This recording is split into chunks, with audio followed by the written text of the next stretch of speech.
کو جو ہے یہ نظر آیا کہ حضور جو ہے آسمان میں چلے گئے، تو آسمان میں گئے کیسے؟ آسمان تو پھٹنے کے قابل نہیں ہے۔ تو انہوں نے ایک جواب یہ دیا، یہ ان کی عقول کے مطابق جواب دیا کہ انہوں نے کہا کہ آسمان کا پھٹنا جو ہے وہ خلاف فطرت ہے۔ تو یہ تو ان کا جواب جو ہے یہ اس تقدیر پر ہے کہ مان لیا جائے کہ آسمان کا پھٹنا خلاف فطرت ہے۔ تو انہوں نے ایک جواب یہ دیا کہ اللہ تبارک و تعالی جس چیز کو جس حیات پر اور جس عادت پر جس جبلت پر پیدا فرما دے وہی اس کی فطرت ہوتی ہے۔ تو حضور اللہ تبارک و تعالیٰ نے حضور کو بلانا چاہا، تو اب اگر مان بھی لیا جائے کہ آسمان جو ہے وہ عادتاً نہیں پھٹتا ہے لیکن حضور کو بلانا چاہا، تو اب مطلب یہ ہے کہ اللہ کی قدرت سے جو ہے کچھ بعید نہیں ہے، اللہ تبارک و تعالیٰ نے بلا لیا، حضور تشریف لے گئے۔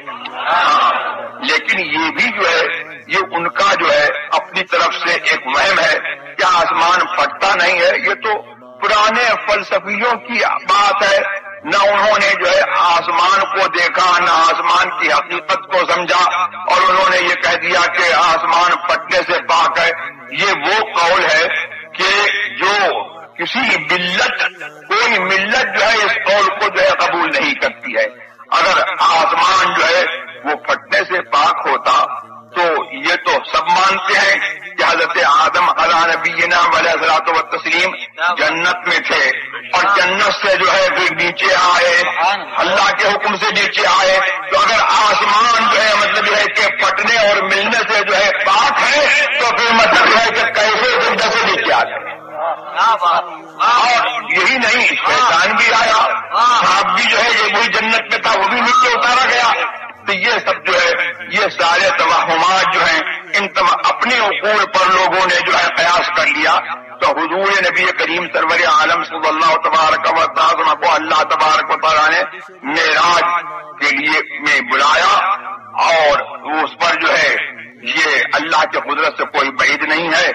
اور اس کے بعد یہ ہے کہ لوگوں کو ان کی دھرم کی بنیاد تو یہ ہے کہ ان کا نبی کچھ نہیں جانتا، فرضی نبی جو ہے وہ ان کا نبی کچھ نہیں جانتا۔ تو آپ کہاں سے جاننے والے آ گئے؟ آپ کہاں سے جاننے والے آ گئے؟ یہ کہنا کہ وہ نہیں کچھ جانتے تو یہ ان کا کچھ نہیں بگاڑنا ہے، بلکہ دین کی بنیاد کو ڈھانا ہے، اپنے ایمان کی بنیاد کو ختم کرنا ہے۔ جب وہ یہ کہہ دیا کہ کچھ نہیں جانتے تو نہ ایمان رہا، نہ دین رہا، نہ جنت رہی، نہ دوزخ رہی، کچھ بھی نہیں رہا۔ یہ سب حضور ہی نے بتایا ہے کہ جنت ہے، دوزخ ہے، اور یہی حضور ہی کے بتانے سے ہم کو معلوم ہوا کہ اللہ تبارک و تعالیٰ کے لیے جو ہے یہ صفت جو ہے وہ مانی جائے گی اور وہ صفت جو ہے نہیں مانی جائے گی۔ تو یہ اللہ تبارک و تعالیٰ اور یہ جو حضور ہی نے بتایا کہ یہ اللہ کا کلام ہے، یہ اللہ کا کلام ہے، یہ کسے بتایا؟ حضور نے بتایا۔ اور یہ حضور ہی کے بتانے سے جو ہے ہم کو معلوم ہوا کہ یہ کلام اللہ کا ہے اور یہ کلام رسول اللہ کا ہے۔ تو معلوم یہ ہوا کہ تم جو ہے تم برابری کا دعویٰ کرتے ہو۔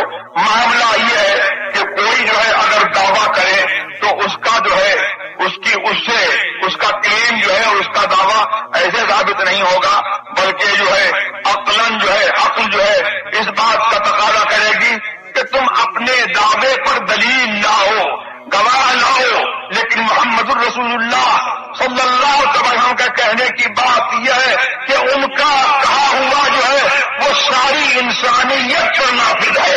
اب پوری انسانیت جو ہے وہ اللہ تبارک و تعالیٰ نے ان کو ایسا بنا کر کے بھیجا ہے کہ سارے انسانوں کو جو ہے میرے رسول کا کہنا جو ہے وہ بلا دلیل ماننا پڑ رہا ہے،